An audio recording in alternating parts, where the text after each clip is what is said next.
Okay. Good afternoon, everyone, and I'd like to welcome you to the Tarrant County College District Board of Trustees meeting for October 28th, 2021. Before we start into the agenda, I just want to again thank everyone that's been involved in the preparation of the documents and for all the materials that you put together. It really, we know it takes a lot of effort, and we appreciate that, and we really do value each and every one of you. Do we have any? Okay, so I'm going to call the meeting to order, and do we have any public comments? Okay, no public comments. So we'll go right into board business item number 3, approval of September 16, 2021 work session minutes. Do we have any questions or comments on that? If not, move approval from Dr. Morrison. Second. Second by Mr. Barr. Okay, the approval of board, I'm sorry, all in favor say aye. Sorry. Aye. Any opposed? Motion carries. Approval of board and trustee meeting minutes for the September 23rd, 2021 Board of Trustee meeting minutes. Any questions or comments? I'll make a motion to approve. Okay. Second. All right. Mr. Greenhill and Mr. Hornby second. Okay. All in favor? Aye. Any opposed? Okay, motion carries. We'll go on to 3C, which is Audit and Finance Committee report and appointment of committee chair.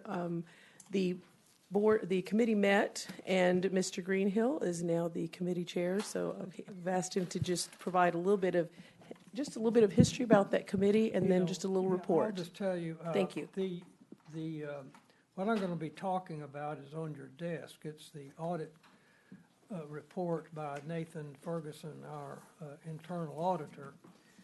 But for those of you who are, and Leonard, Trustee Harmsby's on the committee, we're all on the committee, and so, and Gwen is on the committee as well. So we met, but I wanted to give a little background to those who, and maybe the public who don't know much about the internal audit process in Texas. The Texas Internal Auditing Act requires that certain state agencies and higher education institutions, including all community colleges, to implement an internal auditing program and to appoint an internal auditor. In addition, the Act requires our college, as well as other colleges, to submit an internal audit annual report each year to the governor, to the Legislative Budget Board, the state auditor, to us, and to the executives of our college. The state auditor is charged with prescribing the form and content of the annual report and the internal audit requirement. So this is something that is required each fiscal year for us to have. We have an internal audit department, and Nathan Ferguson is our internal auditor.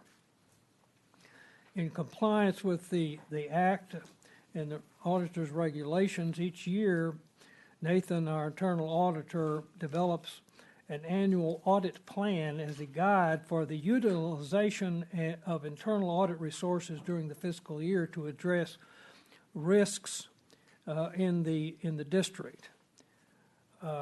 Audits and reviews of selected risk areas included in the audit plan are areas that represent risk to the district based on the district-wide assessment performed by Nathan and his staff.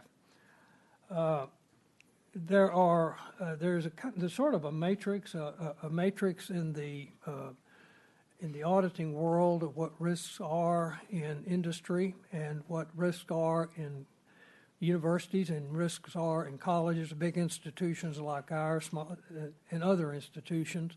So there's sort of a matrix, and what Nathan does is to analyze, talking to people, what are the risks that we can use our resources on to examine in this fiscal year. And so that's what he does. At any time, we suggestions of what can be that are risks that should be audited, that they think somebody thinks that ought to be audited, can be suggested to the committee to consider. Our committee meets once a quarter, and during the meeting, Nathan will, during general meetings during the quarter, during the fiscal year, will bring us up to date on what risk factors are things that he is reviewing, where he is on those, and his staff are on those, and give us a report.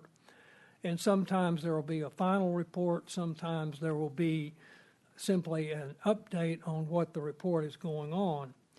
So in our audit meeting this week, last week, Nathan submitted and the committee accepted the final fiscal year audit annual report and an update on reports which had not been reported previously. To respect everybody's time, this report is on your desk. Also, Nathan submitted to the committee, and the committee accepted the fiscal year 22 audit plan, and this plan is on your desk. And I suggest you read it. It's very interesting. I've been on this committee for several years, and it's risk factors that some of us may have not even considered, but they do a very thorough job, and then he reports it to us, and then it's published on our website. It will be on our website and sent to the governmental officials that I mentioned before. That's my report. Thank you very much, Mr. Greenhill. And thank you. Go ahead. Thank you, Gwen and Leonard, for being on this committee. Absolutely. Thank y'all very much. I know it's a lot of information to be shared, but thank y'all. We're glad that y'all are serving in that capacity. Ms. Brackett, is there anything that we need to approve here since the report was accepted already during the committee? So we're okay. Thank you. All right. Thank you for that. We'll go ahead and move on to 3D, which is trustee announcements. We've had a lot going on, a lot of activities this past month. I think we're going to hear from Ms. Wood about the State of the County luncheon first, right? Okay. Well, good evening, trustees and Chancellor. There were 5 of us that went to the State of the County. Miss Annalise, Mr. Gates, Chancellor Giovannini, and Kenneth Barr.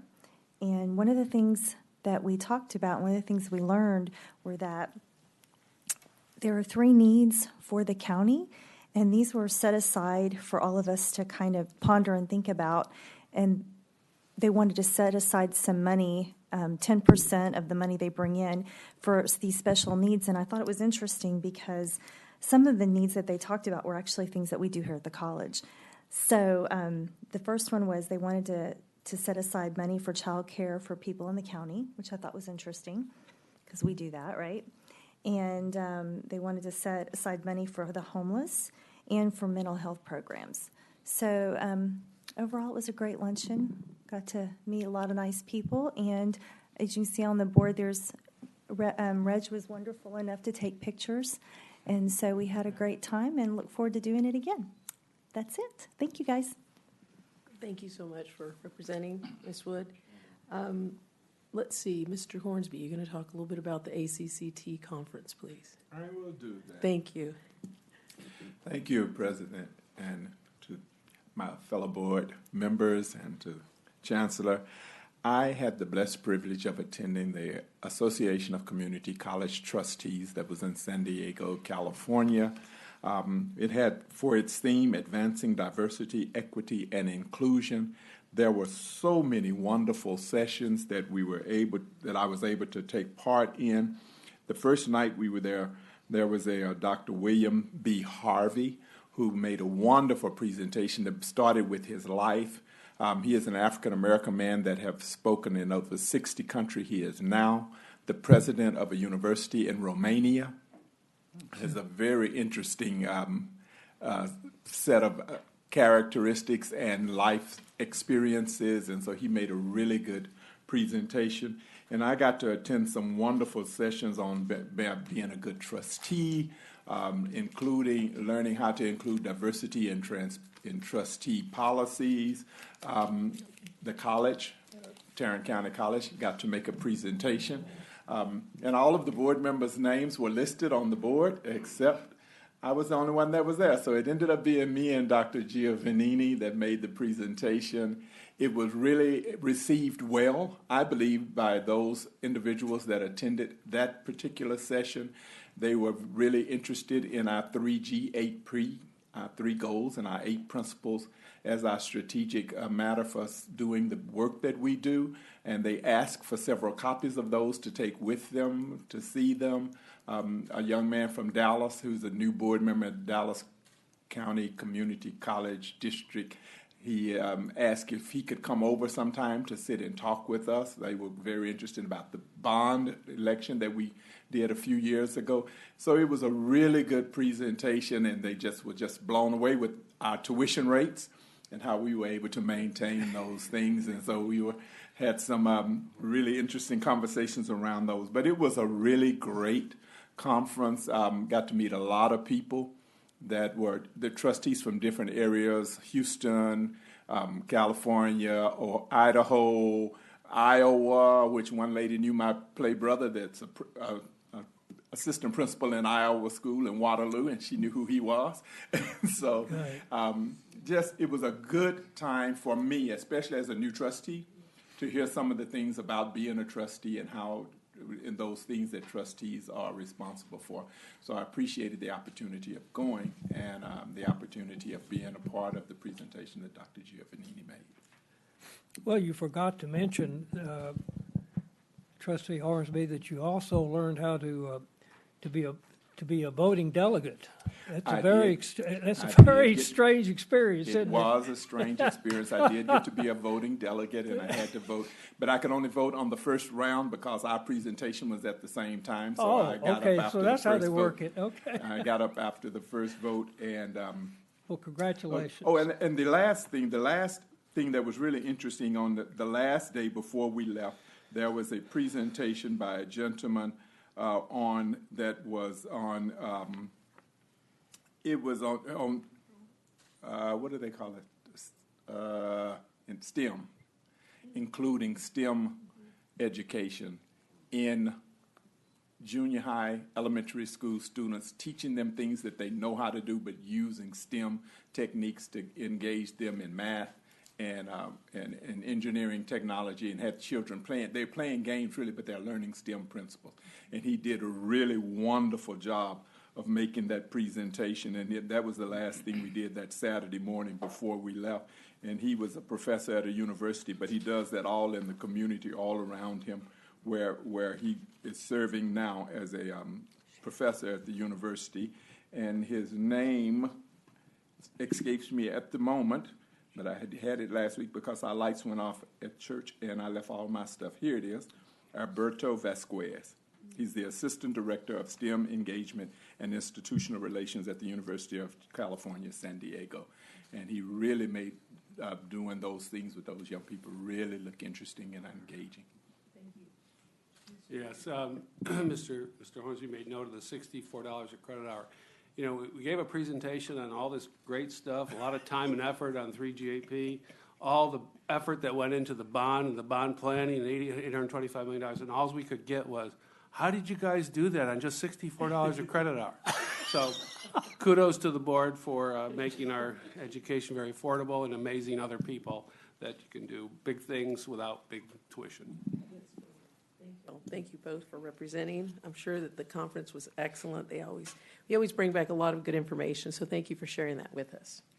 Okay, let's see, Mr. Kine, do you want to talk a little bit about your month at the Leadership ISD Fellowship? Oh, sure. Yes. Well, let's see what we've Thank you. got. I'll start with Leadership ISD. Sure. I just wanted to extend my congratulations to Trinity River Campus staff, Carter Bedford and Jessica Fuentes. They were recently named as Civic Voices Fellows to the 2022 cohort of Leadership ISD, which is an amazing accomplishment. And last week, as Mr. Hornsby and I were entering the building, we were able to see Mr. Bedford, who is the Director of Student Development Services, in action. He was actually developing students. So that just goes to reinforce that it's great to be able to see our faculty and staff in action, even when, you don't know who's looking. So congratulations to both of them for their appointment. I think I had some other slides. There we go. Great, thank you. So it's been a great month out and about in the community. On October 12th and 13th, I had the honor of serving as a part of the Arlington ISD Strategic Design Committee at the request of AISD Superintendent Dr. Marcelo Cavazos, with a group of about 35 district leaders, representatives from each of the grade levels, subject matter experts. We were able to analyze feedback from community summits, from focus groups, from surveys, and spent 2 days really trying to assist the district in developing their strategic plan, their action plans, and outlining progress measures. So that was a great opportunity. It also really reinforced how we as Tarrant County College and trustees can help build and maintain the partnership that we have with our school districts, and to reinforce the pathways that are critical to student success. So that was, I felt like the Chancellor would have been really proud of me, because I was living 3GAP in action for 2 days. But it really is important across all of our partnerships that we have opportunities to help reinforce how important dual credit and early college high schools are in those relationships with Tarrant County College. So great opportunity, thankful to serve. And then finally, I was not able to get photo release permission from Mr. Hornsby. Otherwise, we would have had some really great pictures. But thank you to Dr. Ayers, Palmer, and the faculty and staff from Tarrant County College Northeast Campus for sharing their beautiful campus and facilities with me and Mr. Hornsby and Ms. Wood. We were able to visit and see their dental hygienist and assistant programs, their EMS programs, their early childhood education department, and their radio, television, and film programs. And that's really where Mr. Hornsby shines. They absolutely impressed us with how they were transforming the way that our students are not only learning, but how they're taking that knowledge out into the workforce and really changing the way that they work. So we were very impressed by that. And at the conclusion of our visit, Mr. Hornsby and I were honored to receive a Tarrant County College Veterans Challenge coin for our service in the military. So that was really special. We were not expecting that, but a wonderful visit. We're really grateful to Chancellor Giovannini for help coordinate that, Mr. Gates, and we're looking forward to our other campus visits that are coming up. We're planning on visiting the Southeast Campus tomorrow. Thank you. I think you should make sure you go to the Trinity East Campus, where the nursing facility is. There's some really good experiences in there with the what do you call it? Those, yeah, and be careful when they ask you to they'll put the machine on, and this figure is kind of talking, and then he'll have a heart attack, and then they'll ask you, what do you want to do? So be very careful when they ask you to help the thing out, but you'll enjoy it. Well, thank you. I'm so glad y'all are visiting the different campuses. It really gives you a good pulse of what we're doing and the work that everybody's doing at the campuses. And I bet it's great to see the students there too. Yeah. So thank you for that. Okay, Mr. Barr. Yes, ma'am. Well, on October the 18th, I had the privilege of participating in a mini colloquium here at the Trinity River Campus. it was billed about historical perspectives that I could offer based on my experience as an elected official, as mayor, as serving on the North Texas Tollway Authority Board, and now serving on the TCC Board. It was an interesting experience for me. We had about roughly, I guess, 100 students participated. This was set up by two Trinity River professors, Chad Woolley, who's a history professor, and Rick Seagal, who's a government professor. And they asked me questions, but their questions were easy compared to the ones that the students started asking.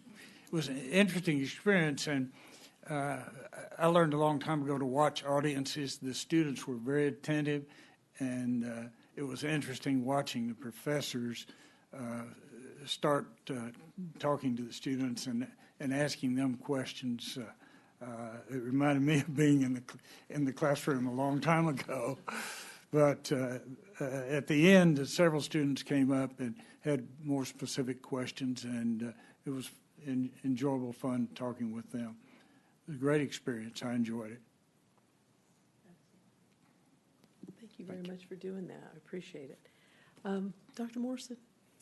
Well, good evening, everyone. Happy to be here with you.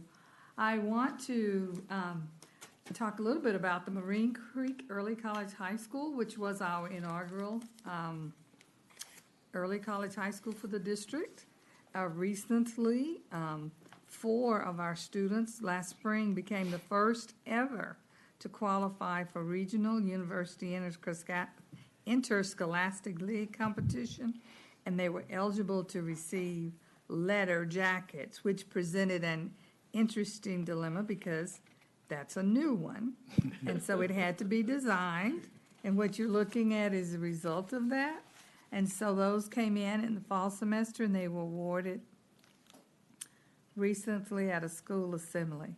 Recognized were Isabella Ungakta for first place science team and 4th place in individual science competition, sophomore Cooper Morris, 2nd in current events, sophomore Jade Brillstein, first place science, and junior Joy Barajas, first place science team, and 2nd in individual competition.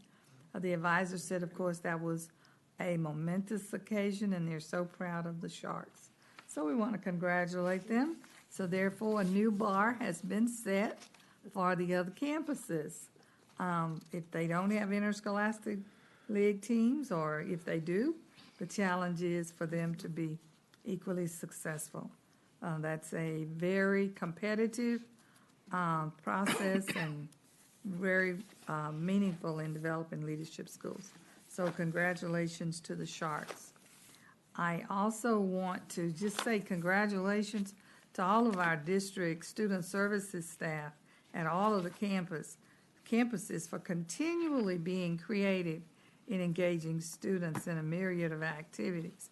If you go on Twitter or Instagram, or as I was listening to a news report, a gentleman said Facegram, you see all of the things they're doing, and it makes you want to go back to campus every day.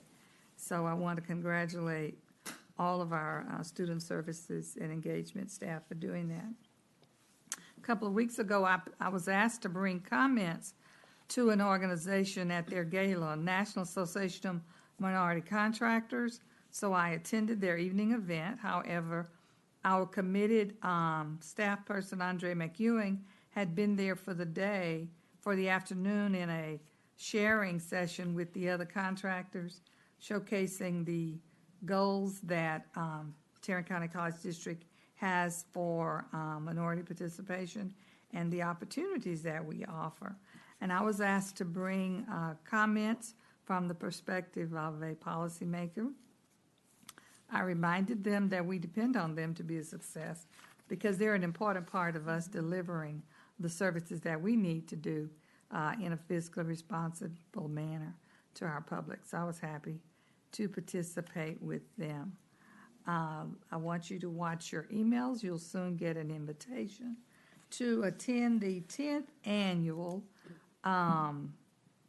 intergenerational community conversation, was a conversation that we started in 2012. And you will see that the theme this year is Better Together, All Rise. And it's next month, November 18th, at noon to 1:45. Of course, we have board meeting that evening. It'll be a fast-paced conversation that will involve multiple generations. The first session we started in 2012 with Before the Torch Can Pass, where we identified not only the generations, but the generation gaps and discuss chronic issues preventing sustainability. But we also, as we talked about problems, wanted to bring awareness to the resources and the solutions that we have. And so over the past 10 years, we've consistently brought together this group, and we have, I believe, set the bar for community engagement for the whole county. I'm going to take a little credit for that, along with the wonderful teams of people who participated in the planning and execution of that. We've always had students, faculty, staff, and community people engaged in issues. Who will bear the torch? Who's bearing the torch? Path forward, pass the torch and begin the journey. We also had addressed advancing intergenerational unity. Last year, our theme was Meet Me at the Intersection, Forward Together, and this year, of course, Better Together, We All Rise. So that's an open forum. It's going to be on South Campus, and you may decide to join us if you like. Yes, thank you so much, Dr. Morrison. That's a very, very informative forum that you have, and I like the fact that you bring students, you bring in people that are experienced, you bring people from all over the community, so it's very, very good. And I will say this year, our president will join us. We'll have the mayor of Forest Hill. We'll have a school board trustee member, college student, high school student, maybe even a middle school student. Right. Thank you. Didn't one of the district directors, didn't he participate at one point, Kendall Locke, and now he's working? Did. Yes, he did. He did. He was He was in high school, I think, at the time, maybe. Kendall Locke, of whom she speaks, is now the district director for, I think, the youngest Forest City Council member, who is Dr. Jarrett Williams, but he's a graduate of Tarrant County College, Early College High School at Crowley, Right. and is probably a senior at UNT right now as he fulfills that full-time job. But he has participated in the past, and it offers very vigorous conversation opportunities. Absolutely. So thank you for that. Thank you. Mr. Greenhill. Yes, I brought to the attention of, I sent it to Reg, I guess, was an article in the Fort Worth Report, which is a new news organization here that is likes to do a lot of shout outs for local things that are going on. And there was an article which you can see on the screen. The Tarrant County College offers companies tailored and training to give workers a trajectory success, and it, of course, it relates to the Corporate Solutions and Economic Development project that Shannon Bryant, the Executive Vice President of Corporate Solutions and Development, is handling. And, of course, we've been up there. It's a very, very good article. It's a great shout-out about what we're doing, and I'm very proud of our business development group for bringing this to the attention of our citizens. And if you haven't subscribed to it, I suggest that you do. It's got some very interesting articles in it that you might not read in the Star-Telegram or the Dallas Morning News. And by the way, we have our own newspaper. Do you want to introduce yourself? I just wanted this. Our newspaper representatives are here today for the first time. Can they introduce? Can you go up there and I'm so glad that you're here. I'm glad that we're back. Yeah, thank you're you back. for having me. Okay. I'm Jose Romero. I'm the editor-in-chief at TCC's The Collegian. So, and yeah, I'm glad to be here. Well, thank you for coming. And that is Alex Hoban. She is our photo editor. Well, welcome to the group. Welcome here. I'm Thank you so for the warm glad that welcome. the paper, our paper is fabulous, and it's won all kinds of Thank you. awards for a very long time. Yes. And I'm anxious to see it coming back. It's such a great paper. Thank you. Okay. Thank you. We'd love to see you again, so thank you for honoring us with your presence. Yes, thank you. Okay, anyone else? Did you finish your report, Mr.? Okay. So September 15th through October 15th was Hispanic Heritage Month, and there were several events that were going on that we were able to participate in. In particular, there were a couple over at Artes de la Rosa, the Rosemarine Theater, the Cultural Center. We had Tarrant County College was very involved in those events. There was one event called Historia del Arte de Nuestra Raza lecture series. It's a history of Mexican art lecture series by Dr. Peter Martinez. He's at TCC Northeast Campus. He did several talks on the history, and it was very, very informative. Also, he was the moderator at an event that was a film by John J. Valadez, and John is a Peabody Award-winning filmmaker whose work has received 2 National Emmy nominations. He's directed 11 documentary films for primetime national broadcasts on PBS and CNN over the last 20 years. And the artist himself, Mr. Valadez, the director, and Mr. Martinez had a really, really good dialogue, talked about the film, and there was just a lot of young students there from TCC. They had an opportunity to meet with him and ask him some questions. So it was very, very informative dialogue. Also, at the theater, there was the 3rd annual Footworth's Modern Pioneer, the 2021 Chicana Trailblazer, honoring Rita Rodriguez Utt and highlighting the Hispanic Women's Network of Texas Footworth chapter. There's Miss Utt. She actually attended Tarrant County College. She had an opportunity to meet Dr. Giovannini and his wife. Thank you very much for attending.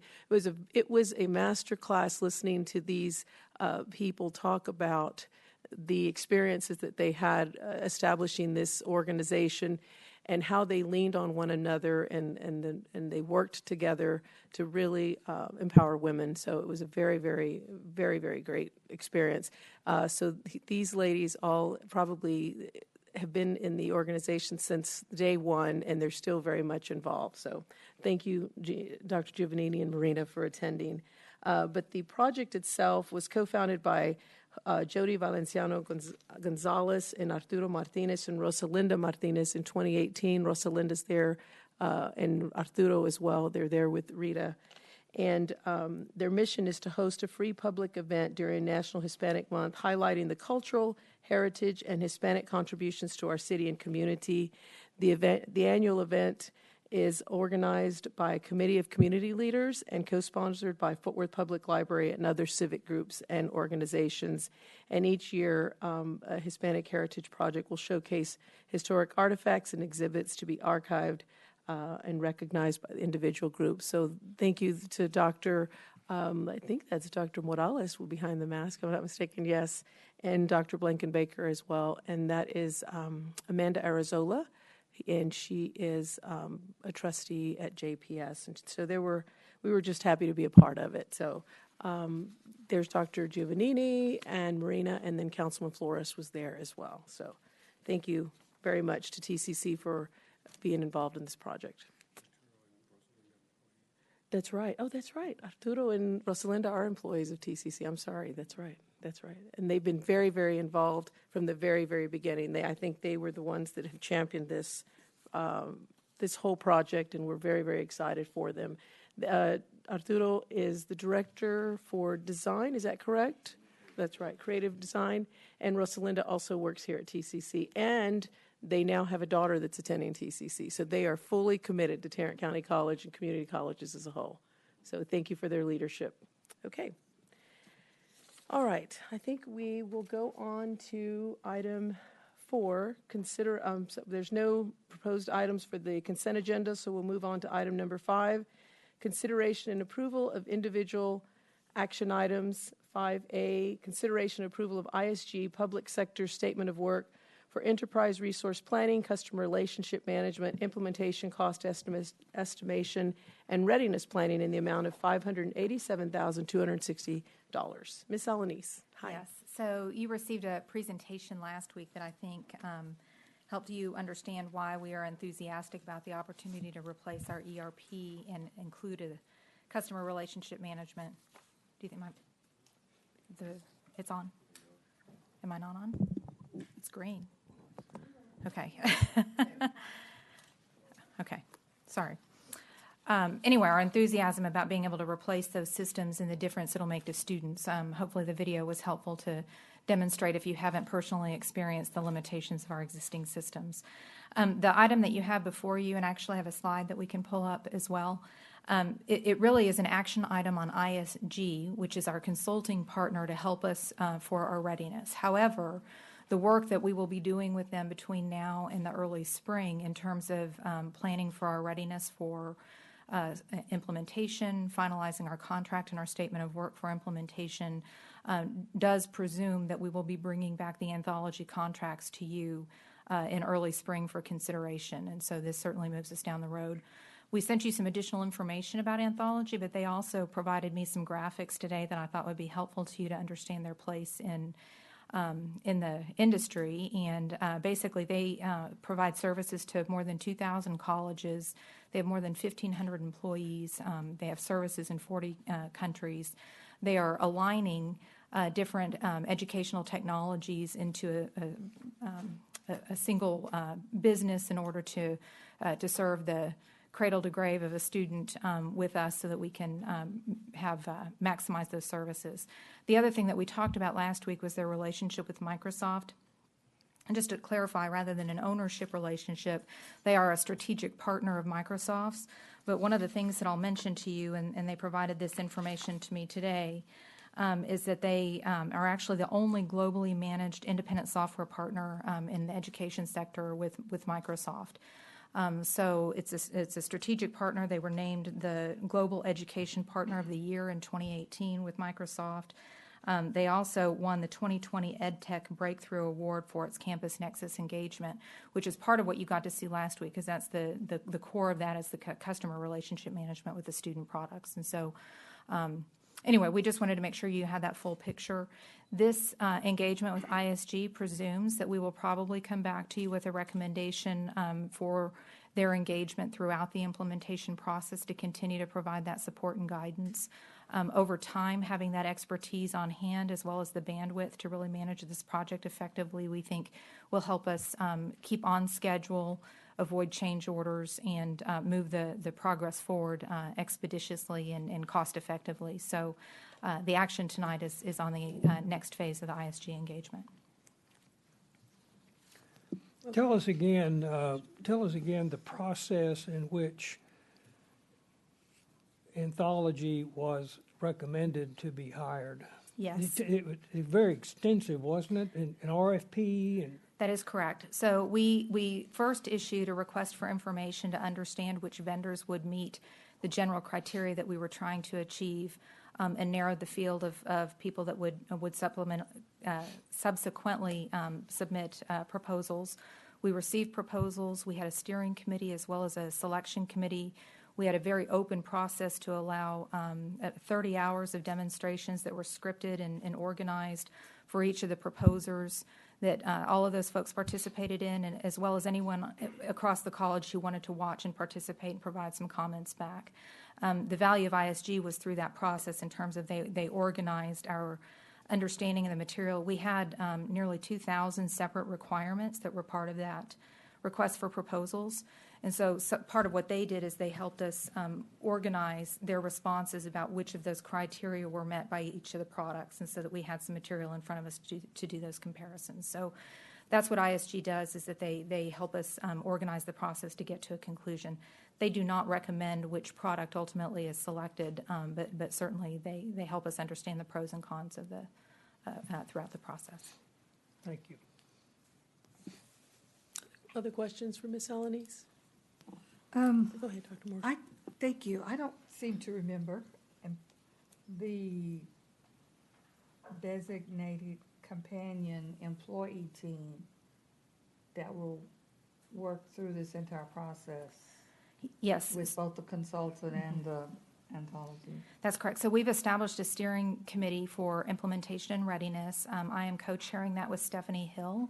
And Stephanie Hill is, I forget her long title, but it's the strategic initiatives person who is helping to organize all the 3G8P work so we can take the benefit of that and marry it into the operations of the system.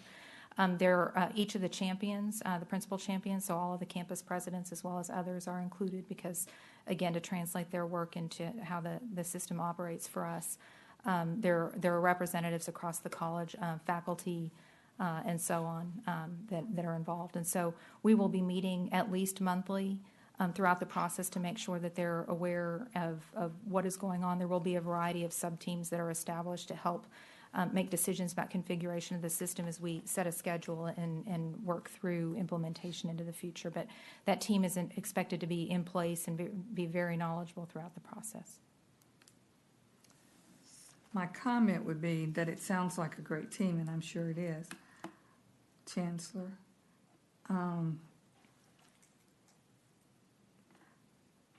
my concern is that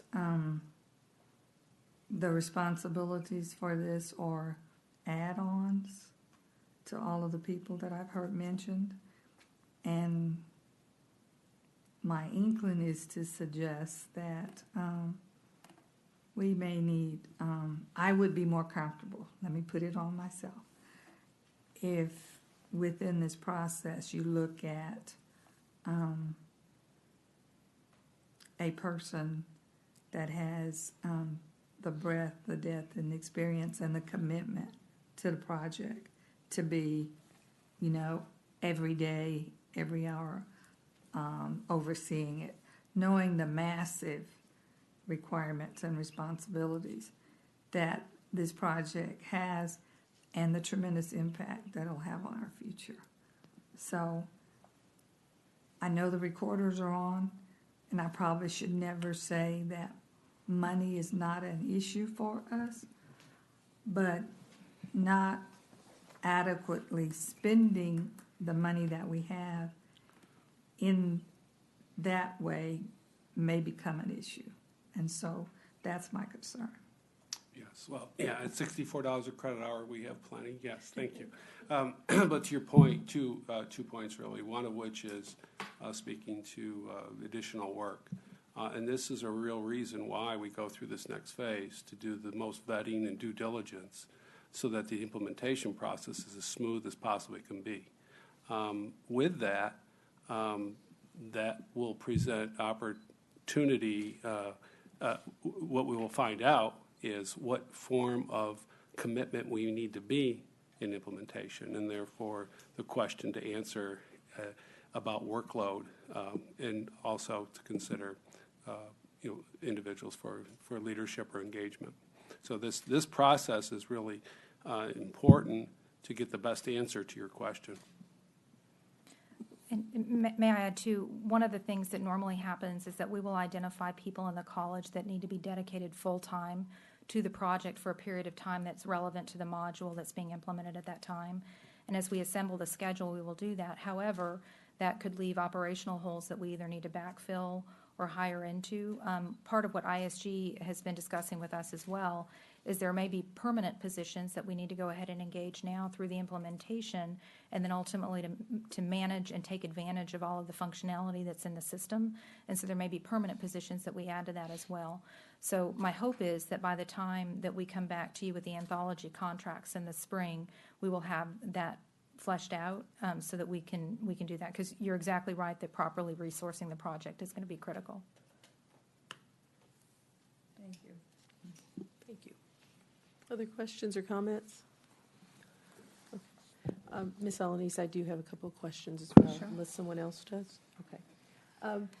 Can you tell me a little bit about how this platform, if we decide to go this route with anthology, does it allow can it be federated or partitioned? So if we decided at some point down the line we wanted to entertain an opportunity for managed services. Do you know if it has that platform allows that functionality or capability? To basically host multi-tenants, right, is what I'm thinking.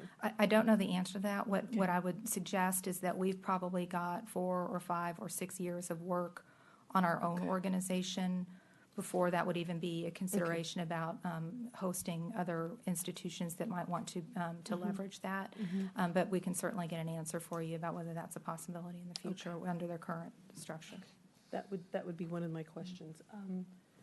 The other question I had is, I'm looking at this chart here, and could you clarify of the 2,000, how many of those are fully implemented in Texas?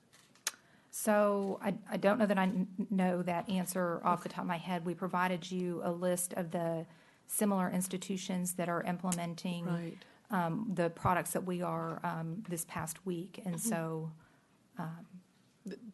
okay, that's fine. I saw that, so that's why I was asking if there were any that were fully implemented. Okay, no, that's fine.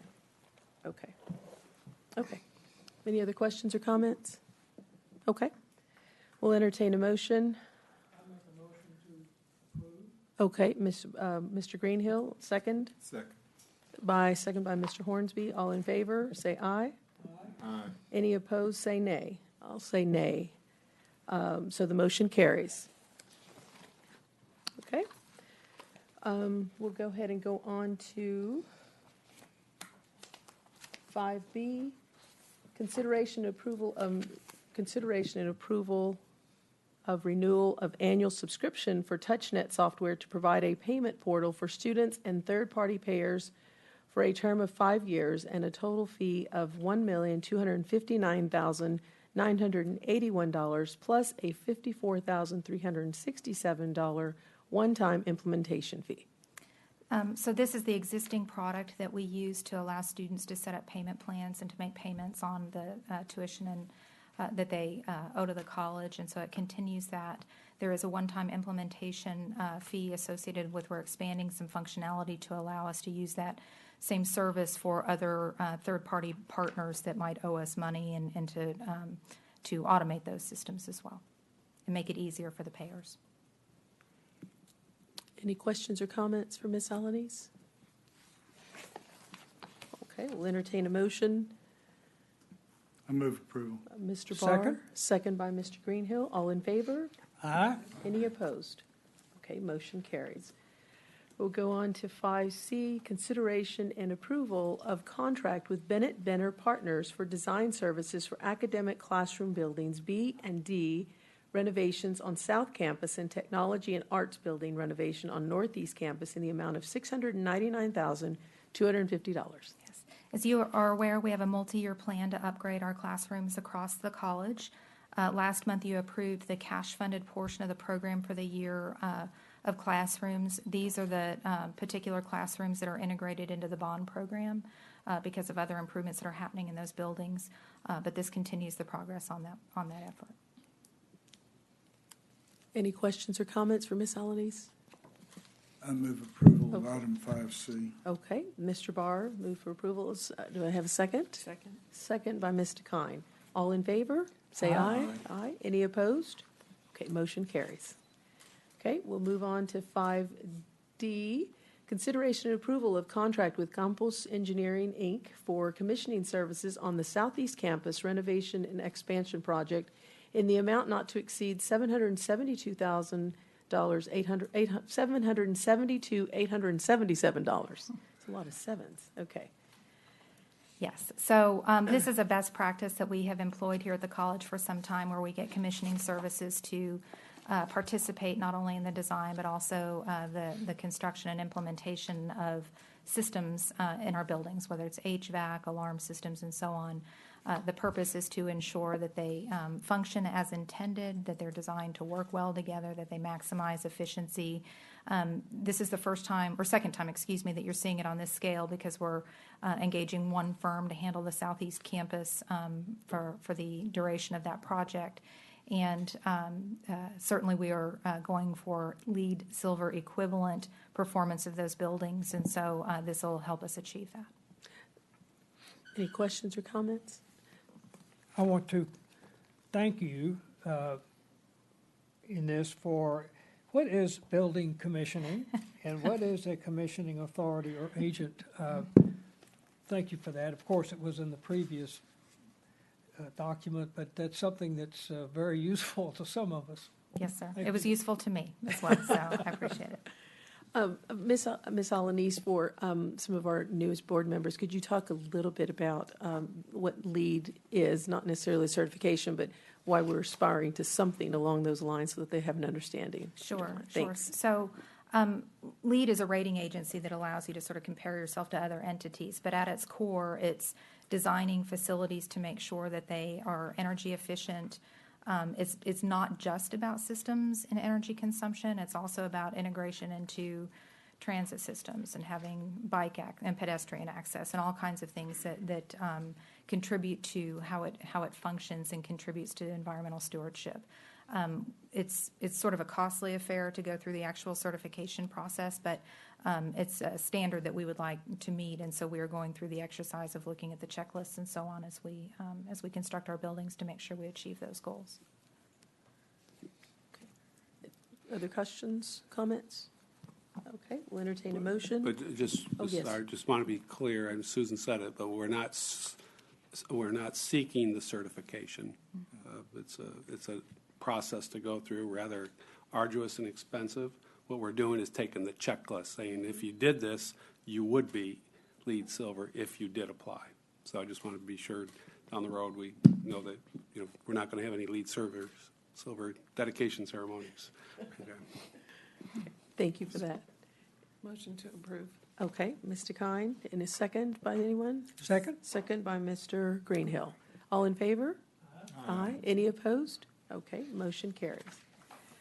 Okay, 5E, consideration and approval of contract with Farnsworth Group for commissioning consultant and building envelope consultant services for the Northwest Campus redevelopment project in the amount of $584,473.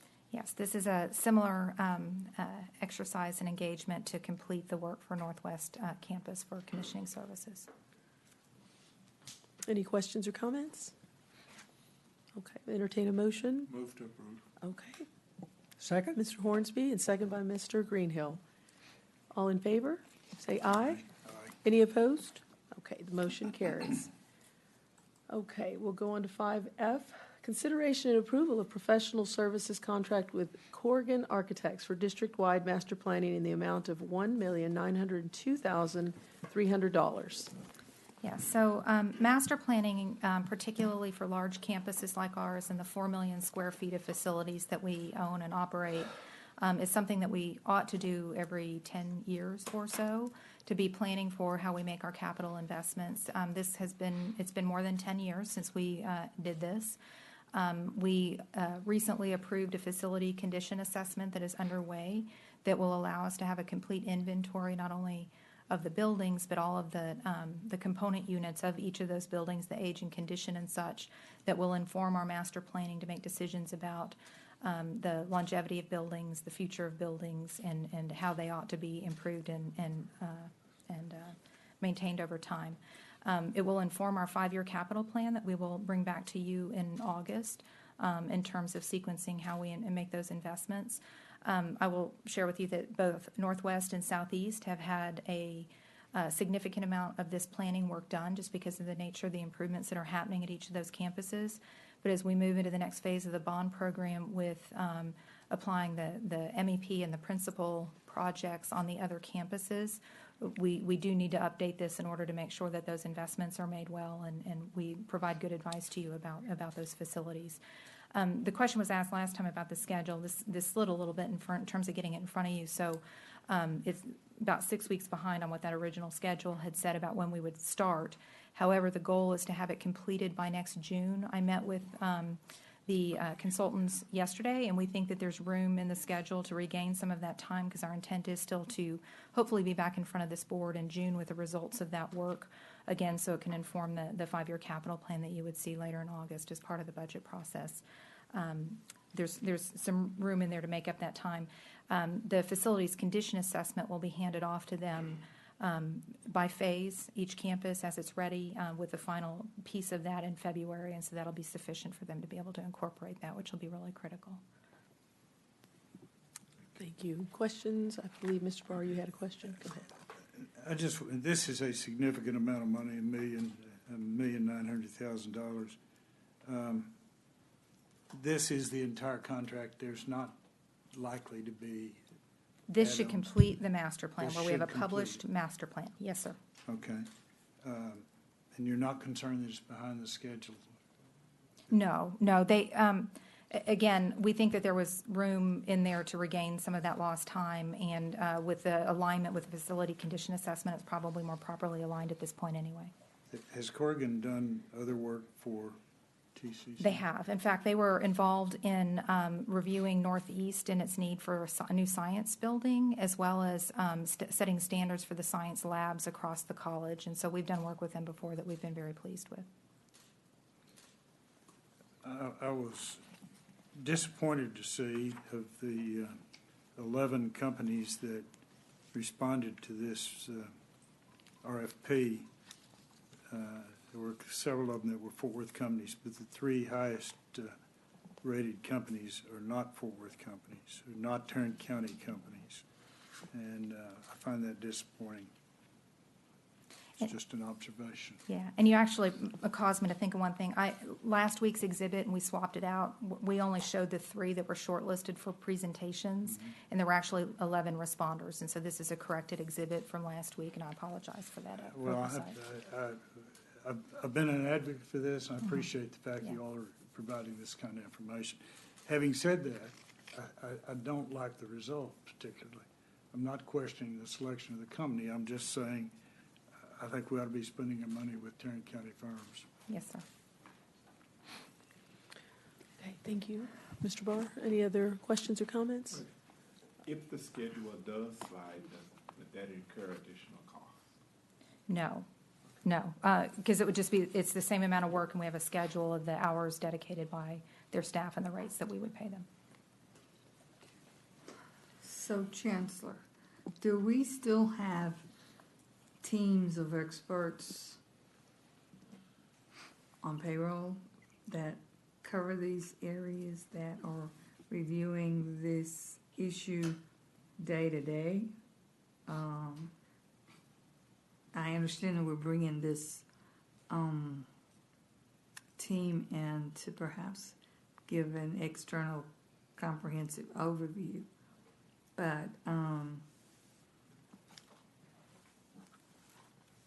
my thought is that with the resources of our size, that we probably need we might be better served for dedicated staff that had an ongoing responsibility for monitoring, evaluating, looking at that, and participating with the operating staff or administrative staff in conversations with the outside experts. Well, Susan could probably give more of a technical answer. I would say, back to a previous item, everyone has day jobs, and this is a big undertaking, and certainly our folks have expertise and knowledge base related to what would be the outcome of a master plan as it relates to sequencing and timing of events and activities that needed to happen. But again, this is with 4 million square feet, large undertaking, and it really would require much more of a dedicated resource towards that, and that's why we're bringing this for you. Yeah, and what happens with the master planning process too is it's sort of a surge of resources to do a very concentrated, expansive product for us to be able to use as our guidebook for or roadmap thereafter. And so that's why you need sort of a surge of resources for that. However, Margaret Lutton on our team, who does a lot of the planning for our organization, will be integrally involved in that. Okong Hemmings, who we've recently hired to lead that team, has extensive experience in facilities life cycle management, which includes master planning. And so they are certainly trying to seed our remaining staff also with these principles to be able to carry it on.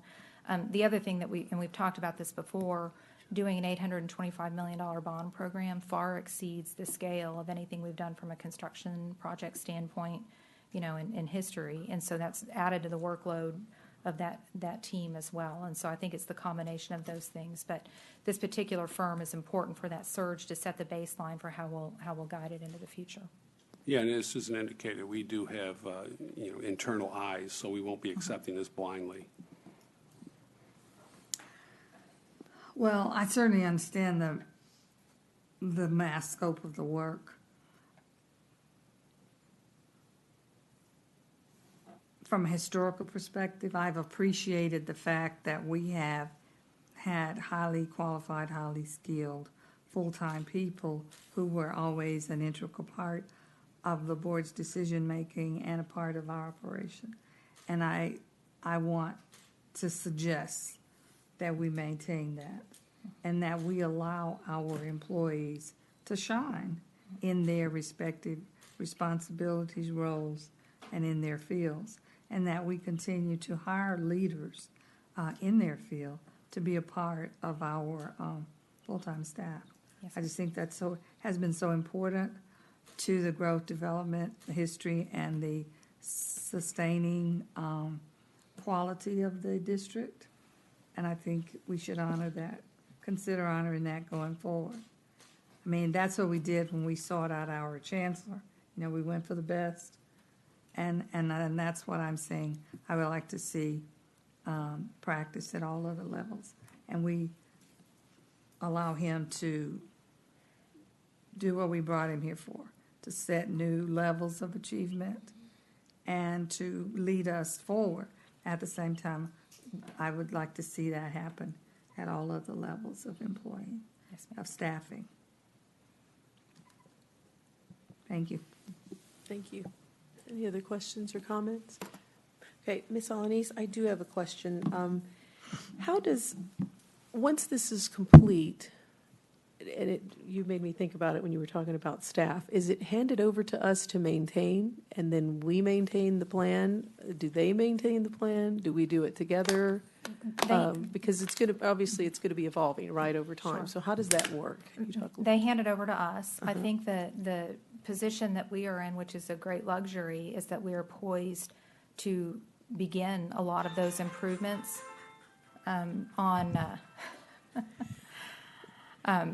with the next phase of the bond program, right? And so we will be carrying that out. Their work is also to help us understand where the opportunities are in the future as our needs change. And so the document will allow us that as well. And so we'll use it as a guidebook for our annual updates of the rolling 5-year capital plan about how we carry out that work. Okay. Second to that is, this is infrastructure that we're talking about. So, we're getting census data that's going to be coming out. It's going to be predictive, really, data that we're going to need for how we grow going forward. So how does that play into this at all? That the data that we get, and how does that play into this? Because this is all part of master planning, and so we know we're going to be getting some census data soon. So, sure, and the chancellor may want to comment on the census data. What I will tell you is they will look at existing program needs as they're defined, existing facilities as they need to be upgraded and change. What we did with Northwest and Southeast is we did a lot of scenarios about how enrollment may change at those, and plan for that as best we could. None of our campuses will be maximized to their the full need that we could identify if we chose to, but certainly we're looking at that in terms of how the population might grow on those campuses. Yeah, and that's why a lot of the work was, I wouldn't say plain vanilla, but if you look at standardizing our classrooms to be able to be flexible for the types of learning experiences students may embrace, even science labs as well. Things are designed much more flexible today. The Learning Commons with its maker spaces and spaces in which students engage learning outside the classroom, all these are intended and designed to be flexible. But to students' point, when we initially began this effort probably 3 or 4 years ago, and looking at a bond program and crafting a bond program, our thoughts changed a great deal as we looked at the changing of the demographics and where the growth is coming and where it's not coming from. And so we have, we did spend time. At some point, you got to put a stake in the ground and say, this is what we're going to build. But with the flexibility and our, forward thinking, if you will, very, very smart. I've said it before, where these campuses were placed in the community. Very good foresight in placing them because they're strategic in where they are, and it's not, it's not as if no area is really unserved. And so there has been very good work, over the years to ensure that. There will also be different modes of education and design and delivery, which may be shorter in length, may be more hybrid in terms of its delivery, and in serving, different populations. In 2025, the high school population starts to dip, even here, even though we're in a growing area, and doesn't tick back up till 2033. And so this is not going to be an exponential and continue the way it has been. And so that we already know. The early understanding of census and districting, even from the city, is there very, very little movement as it relates to, masses. Well, there's a heck of a lot more people over here. It's pretty much the same. There's very little difference as it relates to when you look at the redistricting, where those lines are going to be drawn based upon where the population is. So we want to be accessible, but we also want to have facilities that are flexible. Thank you. Go ahead. One last point. Yes. I just think it's important to bring people along with you. So as you bring all the consultants in to do their great work, it's been my experience that it's good to bring your existing staff along with them instead of trying to get them to buy a product at the end. Absolutely. There will be members of our team working hand in hand with the consultant as they're doing their work. The consultant would be ill-prepared to not have that advice and expertise of our team to do their work as well. The other example I'll provide to you also is, even with Jacobs being part of our team as our program manager, they're doing extensive training among our existing people on program management skills. And so they're working together and introducing them to new processes that we're implementing and that kind of thing in terms of our facility planning. And so our intent is for them to work integrally together. And for Jacobs to learn from us. Yes. And the way we've done business and the way we do business in the community, and to be reflective of the community. Although some people come and go from Tarrant County, some of us stay here and probably will stay, and have roots here that we hope our children and grandchildren, et cetera, will be here. And so we want that longevity and that long prosperous thinking to be a part of the planning. So planning for today, tomorrow, and the future. That's a good point, and thank you for bringing it up. As a client, we may not be seen as the friendliest client because I'm very, very adamant that we're to have things our way, and you're not building a building the way you want to build a building, or you want to design a building the way you want to design a building. We have set standards. We've gone through a lot of work with the 3GAP work to help inform the design as well as the construction, and we're very adamant that that's not compromised. And the last final point, with all the bond issues that the public schools in the whole county are doing, it's going to be imperative that our facilities are at least on par with those of the public schools and charter schools and private schools in the area, or we'll have people not wanting to come to us. So I think it's very important that we keep our standards high and that we, keep aspiring to excellence. Yes, ma'am. Thank you. I just have one final question. You have a list here of the campuses that will be touched, so our opportunity centers, or none of those would be looked at, or they will, and you're just not listed? So the Opportunity Center, as I understand it, was really designed to be a flexible space for what the needs of the community are in terms of programming there. And it serves that function well today, so I don't know that we anticipate any significant changes. However, they are part of the facility condition assessment to make sure that we're maintaining and improving it as needed. Okay. All right. Any other questions? We'll Well, entertain I them. had one Go that ahead. came up to my mind as you were talking about moving forward in the future. How close or is there any contact with the city master plan with regards to future buildings, future companies coming, those that they're trying to engage to come here? And how would that impact the training needs that we may need to develop for those new companies that are coming in, whether it's a 5, 10, 15-year plan that they have? Do we engage them at all? So I will tell you that and not for the purpose of understanding the employment market necessarily, but we've recently even had a conversation with the city of Arlington about their master plan for properties surrounding our southeast campus and how they can interact and complement one another just from a facility standpoint. I know that the Chancellor may want to comment on all the work that's all the time underway, I think, by him in terms of knowing what the market's going to need in the future. In terms of Yeah, it's more of us trying to ask the question, how can we help, than responding to any plans that are out there. So we're very much engaged and interested in just that. I mean, you hear of large companies coming here with 5,000 employees, and we do seek out to be engaged in how those 5,000 employees are going to actually be hired and trained. And so this is an ongoing effort.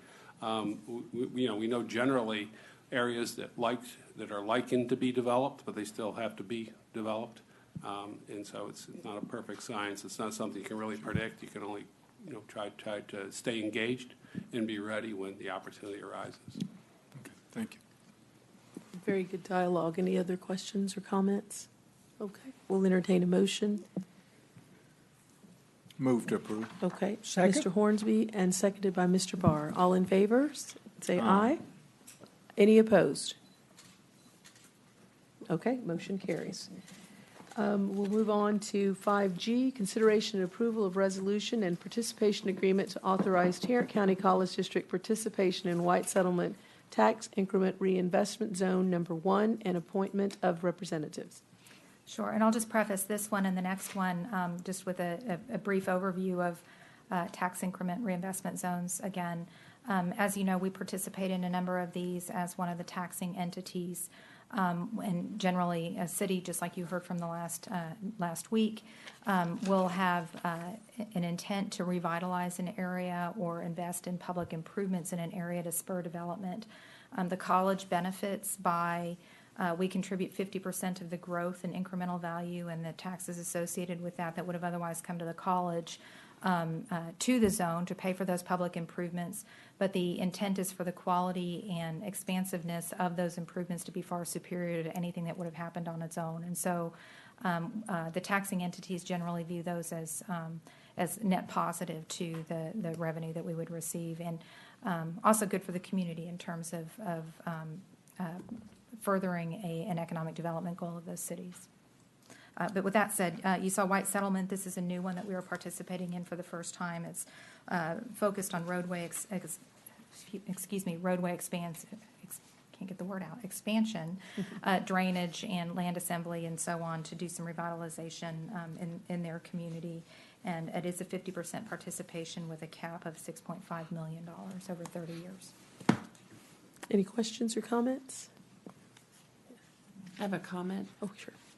I think I beat this horse every time, and in a very positive way. I think that it is so important and just so critical to our mission and our representation to our taxpayers when we are able to articulate the economic impact of these TERS to various communities. I think that it's a really important communication point moving forward to those taxpayers who may not be as immediately invested in the work that Tarrant County College does in terms of educating our citizens or developing a workforce. I think that this is something that really resonates with taxpayers because it articulates that we are value added for this reason alone. And I'm grateful again for you being able to kind of line item it out for us. And it makes me feel like I'm better informed and armed with information when I go out and interact with various communities about what exactly Tarrant County College is doing in terms of impacting their community, not just from those education perspectives, but also impact to their ISDs and to their hospital districts. So this is great, and thank you for doing this every time we authorize one of these. Thank you for those comments, Mr. Kine. No further questions? Okay, I'll entertain a motion. So move. Dr. Morrison, seconded by? Second. Seconded by Mr. Hornsby. All in favor, say aye. Aye. Any opposed? Okay, motion carries. Consideration and approval of resolution and amended and restated participation agreement to extend Tarrant County College district participation in Arlington Tax Increment Reinvestment Zone Number 5, Entertainment District through 2049. Yeah, so this was an existing TERS that has been modified a little bit as the city of Arlington has achieved a partnership with a developer who will help them maximize the investment that will happen in the entertainment district. It's kind of exciting to be part of that. They've extended the term until 2052, but the college will only be a participant until 2049. Our investment is capped at $42.6 million with a 50% contribution. But as noted in the material that you received last week, our tax base will grow that amount as well during that time period. So it's a win-win for us and them, as well as the school district, as Ms. Takai has pointed out. Thank you. Any questions or comments from I Ms.? make a motion to approve. Okay, Mr. Greenhill, Second. seconded by Mr. Kine. All in favor? Aye. Aye. Any opposed? Okay, motion carries. 5I, consideration and approval of ratification of proposal with Liberty Building Technologies, Inc. for diagnostic services and purchase of FM 200 fire extinguishing agent in the amount of $122,189.85. So as we talked about last week, in our data center, we actually had an inadvertent discharge of fire suppression material that is designed for use in data centers. There was not a fire. However, we had to go get a firm in to help us diagnose and then also to restore and recharge those facilities to be available in the event that there is a fire. We are still researching that. We will figure out if there is a claim to be made from insurance or from anyone at that point as well. But this is a ratification because the engagement has already occurred. Thank you. Any questions or comments? We'll entertain a motion. Okay, Mr. Barr, Second? second by Mr. Greenhill. All in favor, say aye. Aye. Any opposed? Okay, motion carries. Ms. Alanis, we'll go into the monthly financial report. Before we do that, could Yes, you sir. explain, for the benefit of our collegian guests and maybe others, it may seem to them that sometimes we go very quickly through these things. Could you advise us like you have before Yes. about what our process is? I will, so thank you all. Thank you for bringing that up. So we have a work session. Last week, we had a work session. We went over each one of these items in detail. And so staff works very hard to present all of this information. We have opportunities to ask questions at that work session. We have discussion at that work session. And if there's any subsequent questions, we can submit those as well, and we get responses on those. And so if we're going through this pretty quickly, it's because we've spent a lot of time on these last week and throughout the week. Okay? Anyone want to add to that? No, Yes. before we go to talk about the monthly financial, I didn't get to share about REACH. Haven't had a chance to read it. I'm excited to read it. There's a name on the picture is someone that, if you keep up with music, you might have heard, Leon Bridges. We're really proud to call him a product of Fort Worth and a product of Tarrant County. And then I want to just talk about this magazine, which is continually so exciting and so well done. Absolutely. So, Reg, is that out of your department? Yes. Our staff just does wonderful work. It is super high quality, has always been award winning, and I can't wait to get home and read it. So I just wanted to Thank you, Dr. to Morrison. say thanks for sharing it, and thanks for continually doing great work with this magazine. And it does its job. It does reach. It does. It does reach. So thank you, Suzanne, growth, and all of your staff Absolutely. for the great work you do. And for the great work that you all do as well. Thank you. Because it's important that we communicate and we reach all of our community. And what I like about this and the Collegian is that you highlight students and you highlight staff and faculty, even people that that were part of the TCC family, that are out and working in other areas, and they're still supporting us. So thank you for that. Okay, thank you. All right, can we go on to the financials now? We can. Okay, we can. thank you. So what you had in your packet today is just the first month of the new fiscal year and the results of that. And the revenue, we're at just under 8% for the year, and expenses at about 12% as we set up encumbrances for our contracts for the year. I will note that there is a reflection of the reduced tuition because of the enrollment pressure that we've seen, and so we'll continue to analyze that and see what that tells us in the coming months. As far as the closeout for the prior fiscal year, I think we mentioned that we anticipate that after the auditors are finished, we will have made between a $50 and $60 million contribution to fund balance, and we will we're scheduling a series of meetings, including a meeting with Audit and Finance Committee in December with the intent to come to the full board at the December board meeting to share those audited financial statements, and we'll be able to comment more fully on the source of those savings and so on to keep you informed. Okay, and then as far as the investments go, we're still largely invested in pools at this point. Things are moving right along with PFM taking over as our investment manager. We do have an action item that we're going to bring to you next month that will be a precursor to them fully managing our investments for us, which is to set up a safekeeping custodial account for them to be able to manage those funds that we are making them responsible for investing on our behalf. And so hopefully at that point we'll start to see some improvement in the returns as we change and improve the portfolio based on the work of this board. Any questions for Ms. Alanis? And then I believe also in your packet you have the mineral investment report as well from the foundation. Any questions or comments? Thank you. Okay, I think you can actually sit down now. Thank you for been up there. Okay, Chancellor's report. Thank you. Yes. Ms. Howell. There's a number of great accolades in the back of your packet there, from programmatic to students to faculty and staff.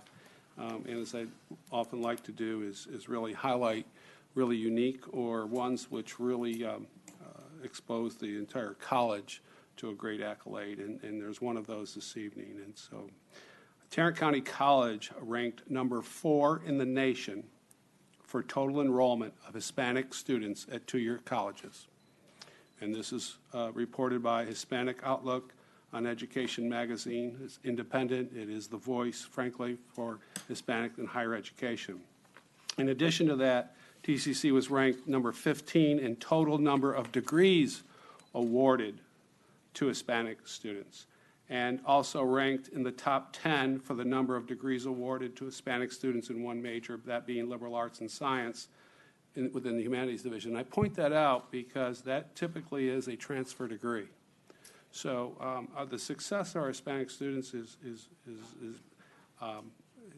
parallel with any other demographic in which we serve, continues to grow, and it continues to also be represented across the board as it relates to programs. And so this is a great accolade for the college across all the campuses that are involved, and should be noted as a great accomplishment. So thank you all, folks, for that success. As it relates to activities, I have listed some 43 external engagements over the last month since the last time we met. You have Reach Magazine, and thank you for calling it out. You can still smell the print. That's how fresh it is. As Dr. Morrison was flipping through the pages, I was getting a little high from it. So very, very well done. In the next week or two, you'll receive the second edition of the Lens magazine, supported by Corporate Services and Economic Development, so I look forward to that. I will say, in the community, more and more, that's the reference that I get a lot when I'm out. Both reference to REACH, often, obviously, it's been around a long time, but even just our first edition of the Lens magazine.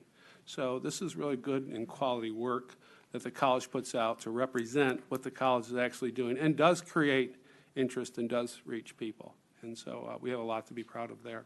So thank you, Ms. Thank you. Thank you, Doctor. Do you have anything else there that I think recent activities you've talked about? Dr. Morrison, did you show that to everybody? Since the Chancellor mentioned it. Look, we have our newest board members are on there, highlighted in the magazine. So beautiful congratulations, yes. Yes. So thank you to everyone that's, all the efforts. That's a wonderful magazine. It is. It really, really is. So Our thank you. staff does such great work. We do. I'm so proud of all of them, We are. and thank them all for being here.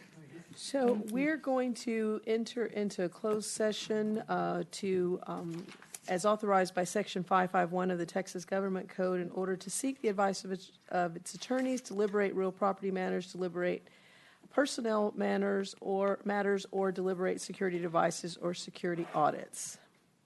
So why don't we take about a 5-minute break, if that's okay, everyone? We're coming back in here. We're going to come back in here. Yes, thank you.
We're good. Okay. All right. So the board will now reconvene in open session and for the consideration of the following. May I have a motion to approve and execute an amendment to the Chancellor Giovannini's employment agreement to make the following modification? Increases annual base salary by $25,000 to $437,836, and to add 1 year to the term of the contract extending into August 31st, 2024. So move. So moved by Mr. Hornsby, Second. second by Mr. Barr. All in favor, say aye. Aye. Any opposed? Okay, motion carries. Next is, the next order of business was the review and approval of the Tarrant County College District Section 457F, an eligible deferred compensation plan and the form of deferred compensation agreement. May I have a motion to approve? So, second. Dr. Morrison, Second? seconded by Mr. Greenhill. I was going to say Mr. Barr, I'm sorry. All in favor, say aye. Aye. Any opposed? Okay, motion carries.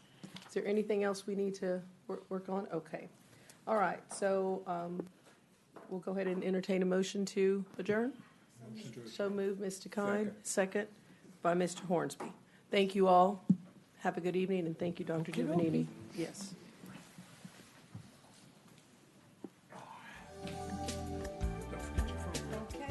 No, my phone.